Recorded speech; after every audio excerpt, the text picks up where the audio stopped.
Good afternoon, friends. In today's video, we will be discussing immigration inadmissibility waivers. When you may need a waiver, how to apply for it, and what to expect. Thank you very much for joining. My name is Alena Shautsova. I'm a New York immigration attorney, but I help people in all 50 states and overseas. And if this is your first time, please join me. Do not forget to subscribe to my channel, and let's start. One may need an immigration waiver of inadmissibility when they're either applying for an immigrant or non-immigrant visa from overseas, or when they're filing for a green card or certain immigration benefits such as TPS, T visa, or U visa. Typically, the situation involving the need for the waiver would either mean that previously you committed a misrepresentation or fraud when filing for immigration benefits or entering the United States, such as using someone else's name to get a visa or secure entry into the United States. You may have overstayed your visa previously, you do not have your passport, or you have some criminal history. These are the most common grounds that would be required to be addressed with an immigration waiver of inadmissibility. Qualifications for the waiver will depend on the type of the waiver you need to secure in order for your visa or green card to be granted. In addition, you need to know that there are certain immigration violations that will permanently bar you from either receiving a U.S. visa or a green card. For example, claim of a U.S. citizenship, certain convictions related to controlled substances, or smuggling if the subject of smuggling was not your family member.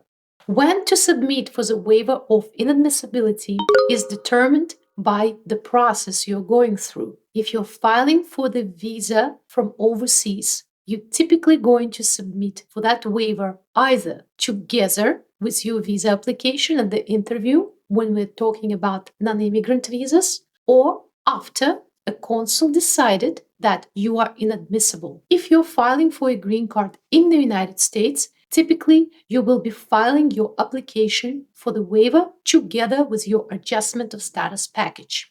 Is it possible to secure that waiver prior to your application for a visa or a green card? Currently, there is only one waiver that allows you to do that. This is I-601A provisional waiver. You may file for this waiver before you submit your application for that immigrant visa at a consulate and wait for the result of your filing in the United States. But in all other cases, usually, if you're filing for an immigrant visa, you will be submitting for a waiver after your visa interview.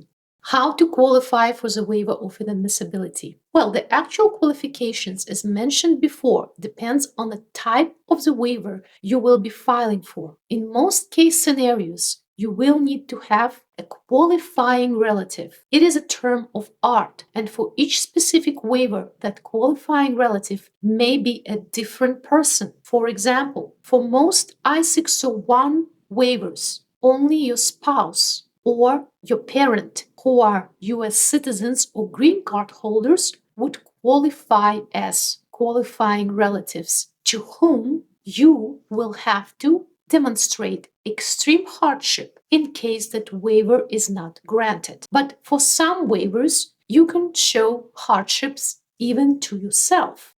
For a non-immigrant related waiver, you do not have to show hardships to anyone at all. So, immigration law of the United States in connection with immigration waivers of inadmissibility is extremely complex. If for some applications you may be working without an attorney handling the process by yourself, for this particular part of immigration process, I strongly advise you to work with an experienced attorney. How to win your waiver? Well, that's a whole different topic on its own. I actually do have some videos on this channel explaining how one may win the waiver, not just file for it, but actually secure a victory.